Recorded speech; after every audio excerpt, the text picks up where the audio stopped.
সব কিছু আল্লাহ দিয়েছেন, কিন্তু ওই আল্লাহর আইন ফলো করার ক্ষেত্রে কেন আমরা কার্পণ্য করি?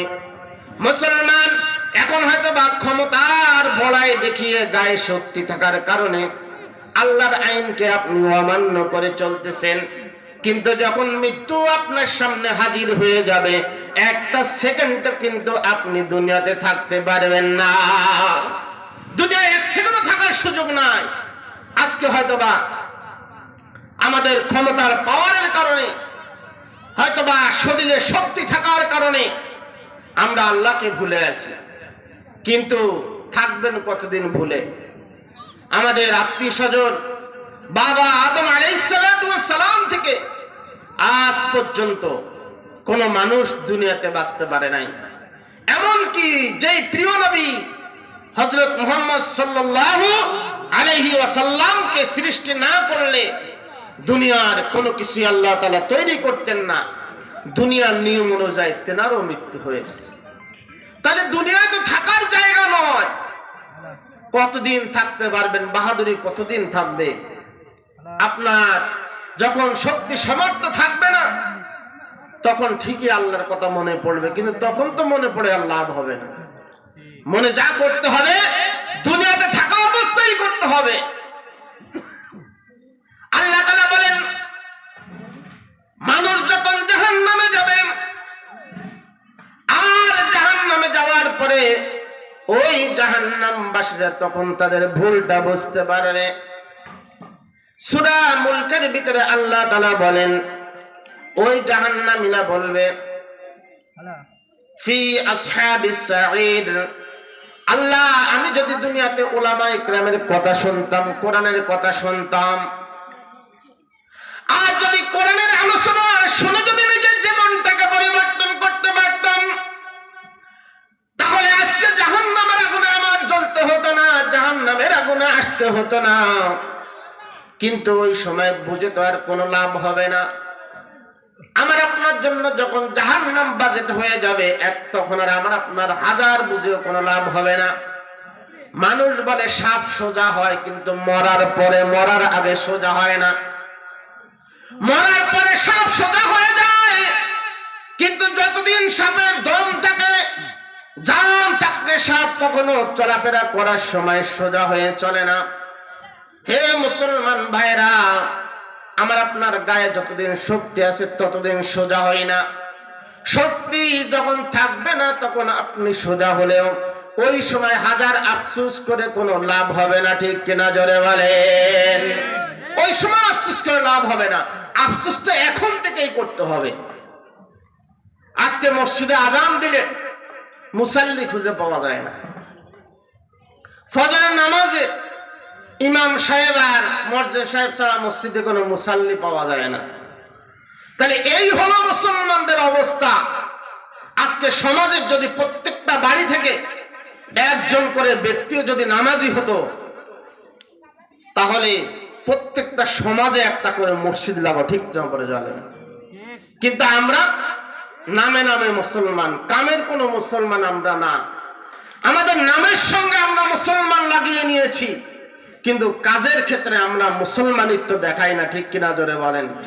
কেমন মুসলমান তুমি, কেমন মুসলমান, কেমন মুসলমান তুমি, কেমন মুসলমান, নামাজের সাথে নাই পরিচয়, মানো না কোরআন তুমি, কেমন মুসলমান। ঠিক কিনা জোরে বলেন?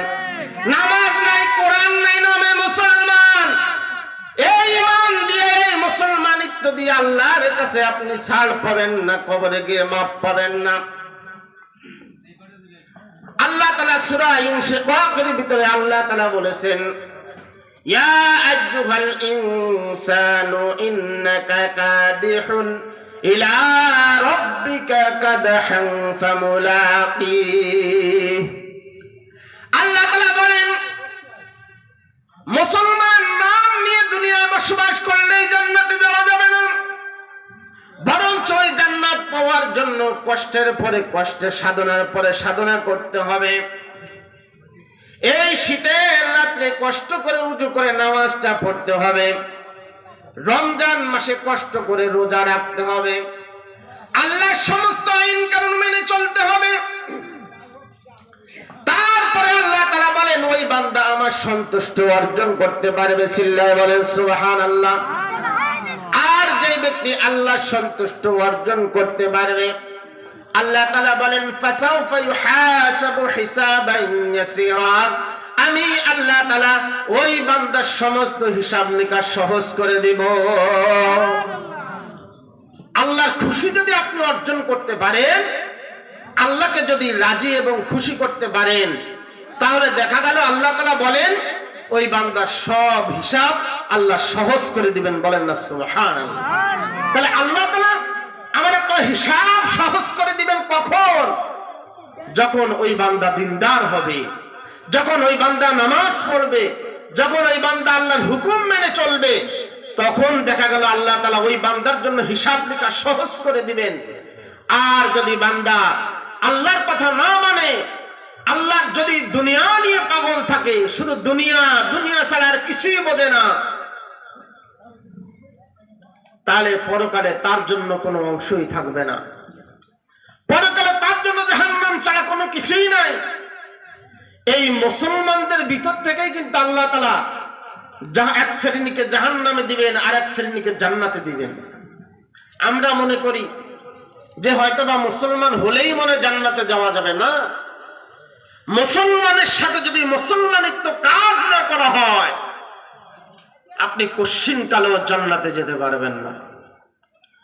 আল্লাহ তাআলা এই মুসলমানদের ভিতর থেকেই একটা শ্রেণী, যারা আল্লাহর হুকুম মানে নাই, যারা নামাজ পড়ে নাই, যারা রোজা রাখে নাই, আল্লাহর কোন নিয়ম কানুন মেনে চলে নাই, আল্লাহ তাআলা তাদের জন্য জাহান্নাম বাজেট করে দেবেন।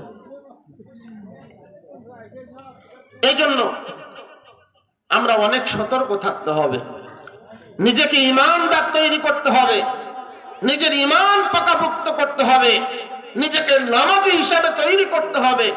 তাহলে আপনার আমার জন্য পরকালে আল্লাহ তাআলা জান্নাতে সুসংবাদ দিয়েছেন। বলেন না সুবহানাল্লাহ। এই জন্য দেখা গেল আমরা মসজিদে গেলে অনেক সময় মুসাল্লি খুঁজে পাওয়া যায় না। এর একটাই কারণ যে আমার আপনার ভিতরে ঈমান হয়ে গেছে দুর্বল। আমরা প্রায় উদাহরণ দিয়ে বলি, যদি এখানে কারেন্ট আছে বিদায় লাইট জ্বলতেছে, যদি কারেন্ট না থাকতো তাই কিন্তু লাইট জ্বলতো না। অর্থাৎ কারেন্টের পাওয়ারে কিন্তু লাইট জ্বলে। যার ঈমানের পাওয়ার আছে, যখন মুয়াজ্জিন সাহেব মসজিদে ঘোষণা দেয় আসসালাতু খায়রুম মিনান নাওম,